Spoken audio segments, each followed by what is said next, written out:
It is so hard for me to believe that it's already March. Time is really moving forward. And here in Texas, the flowers are starting to come through. And I can remember, even when I lived up north, that the flowers would come through in March. They would start to come out of the cold ground and start to bloom, and at least be in preparation for blossoms that we positively knew were coming. Well, this reminds us constantly, every spring, of new beginnings. And it should not just be with the flower, it should remind us of what we, as human beings, as children of God, are capable of and capable of doing.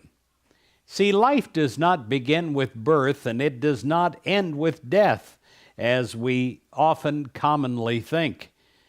New life can begin at any time with new ideas, new attitudes, and new ways of solving problems. It is always an inspiration to me to think about new beginnings.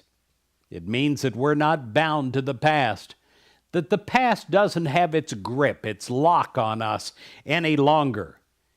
How many people have you known who learned the art of new beginnings?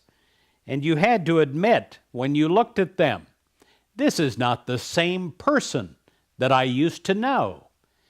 Well, I pray that when you look into the mirror down the road, that you look into the mirror and you smile because you like yourself.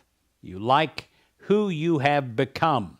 And you have to admit, this is not the same person I used to know.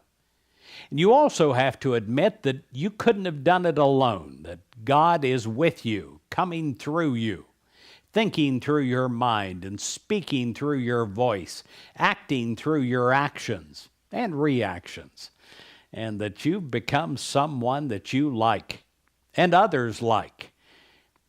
I pray that for you. I do. I pray that as spring springs, that you also bloom in great ways in your own life.